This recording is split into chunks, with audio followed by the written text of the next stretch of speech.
I'm an old-fashioned liberal who actually not only believes in a decent society that helps its most unfortunate members survive, but who also happens to believe in freedom.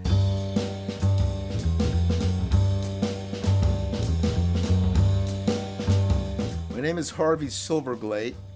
I'm a criminal defense and civil liberties lawyer, and I am the co-founder and the current chairman of the board of the Foundation for Individual Rights in Education.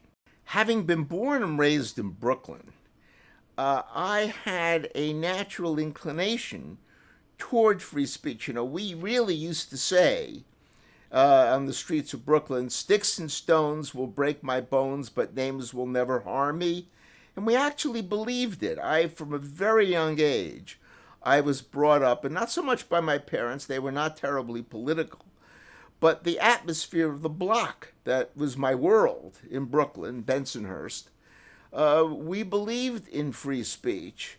And when I got to college, I was still a pre-med student. My parents wanted me to be a doctor. This was true of the whole generation of beleaguered Jewish boys who ended up in medicine, whether they wanted to or not. And when I got to college, I decided about midway through that really I didn't want to be a doctor. I'd go crazy spending my life in a doctor's office or in a hospital. Mind you, I have great respect for people who are really great doctors, but it wasn't the life for me. I was more interested in the ills that people inflicted on other people rather than the ills that germs inflicted on people. And so I decided to go to law school, and I decided that civil liberties and criminal law were the areas, the fields that most interested me.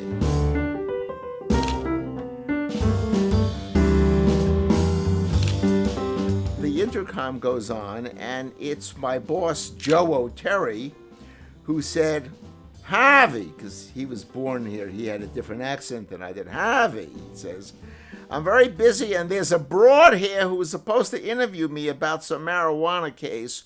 I was wondering if maybe you could take care of the broad for me so I didn't have to interrupt my work." So they sent the broad in to interview me, and it was Elsa Dorfman doing an article about this case. She was a freelance writer and photographer. I started to date the broad, and a short 9 years later, we got married. That's how I met my wife. Elsa is somebody who is quite politically incorrect. She says what she means and means what she says. Her personality is kind of like her photography. There's no guile, there's no setup. What you see is what you get. Harvey is 1 in a million, I think. He's really amazing. Male or female, I haven't met anybody like Harvey. He's a marital subject. He puts up with it. I think he enjoys it, but I think 80% is rolling his eyes and putting up with it, I would say. It doesn't look like he's putting up with it, but it's an interruption, I think. What did he say?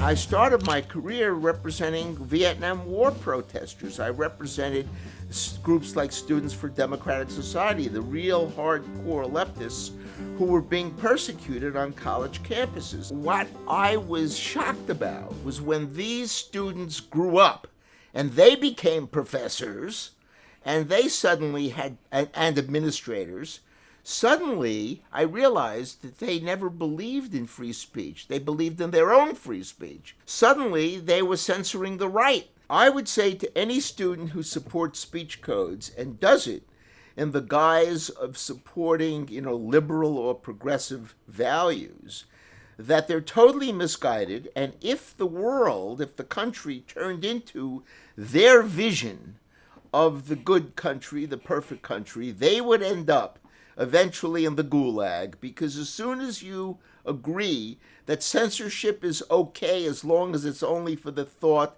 that you hate, eventually that animal is going to turn on you and you're going to end up the victim, because the ideology can turn on a dime. Today the campuses don't like the people on the right side of the political spectrum. I started school when it was the left side of the spectrum that was not liked. I've lived through these changes.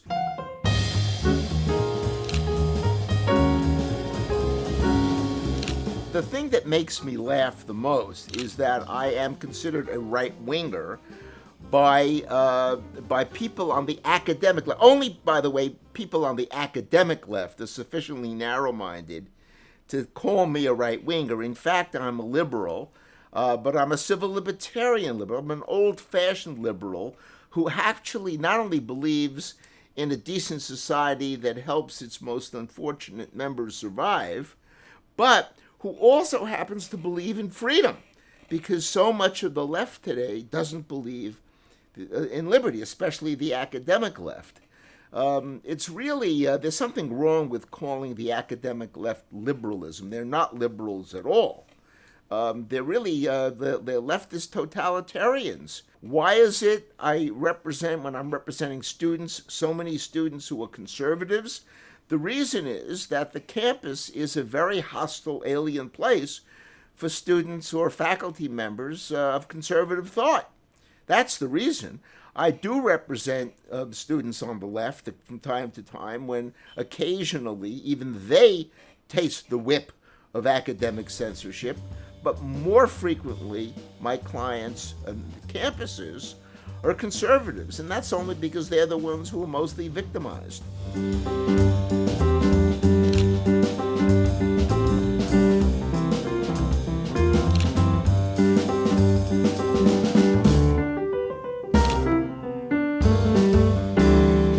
Saddest thing about Harvard, and mind you, I'm a graduate of its law school. I'm supposed to be a loyal alum, and I actually consider myself a loyal alum because I'm trying to bring Harvard back to the principles that it still claims it believes in, but doesn't practice. And that is respect for free speech, academic freedom, meaning respect or at least tolerance of the most views that are considered to be obnoxious, retrograde, evil. They're only words or essays, and they should be completely protected. They're not. You could be thrown out of Harvard for saying something politically incorrect. The censorship at Harvard runs from top to bottom. It runs from the president of Harvard, who really no longer has the guts to say something politically incorrect, because the predecessor of the current president of Harvard got tossed out of office after a very short 5-year tenure because he insisted on speaking his mind. It's rather amazing. Lawrence Summers was the president of Harvard, and he got bounced after 5 years because he gave a talk about his view about the reasons why women had difficulties advancing in academic science. And one of the hypotheses he threw out, only as a hypothesis, he was not saying he was convinced it was true, but he suggested the possibility that women were not as genetically predisposed to success in academic science as men. Well, that was seen as a charge that women were inferior to men, and there was a huge uproar, and Summers was not even given an opportunity to explain what he meant, to explain the research that he was basing his speech on. He was driven out of office within half a year. Now, if a Harvard president is not free to talk about research in a hot-button area like women in science, then, of course, nobody is free to talk about anything politically controversial on that campus, and they're not.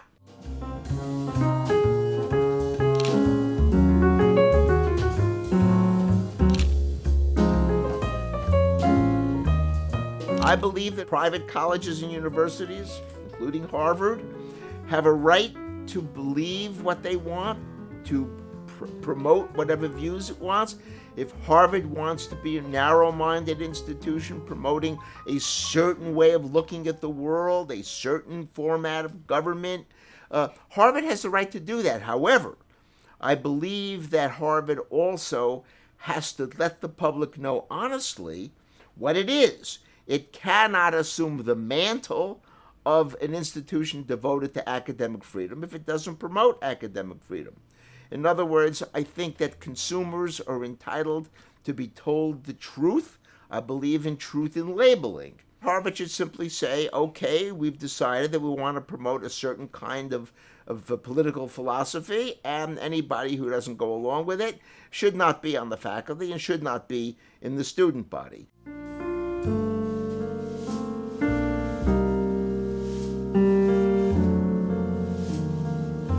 Students are far less free now than they were in the 60s and 70s on American college campuses. You have some of the protests now that students had in the 60s and 70s, and students would be expelled for it. It wouldn't be tolerated. You've got a situation where students look different but think alike. Now, do they really think alike? No, my experience is the students don't really think alike, but they are afraid and hesitant to express their real views. And so you get students who pretend that, the current notion of diversity, multiculturalism, and so forth, they agree with these views. In fact, they don't. If they're talking to you privately, they will say, wow, you really can't express what you really think at Harvard. So they pretend to go along with it, but that's a very corrosive atmosphere for a university, to have people afraid to say that they don't go along with what is the reigning view on the campus. Every time I hear another absurd story, I go, oh no. But ultimately, I am optimistic. And the reason I'm optimistic is because there is no way that the current university, as it is, the politically correct university, can survive. It is there's too much of an internal conflict. And I think that the eternal devotion of universities to academic freedom, free thought, and fairness is going to ultimately trump. And the modern PC university is going to bite the dust.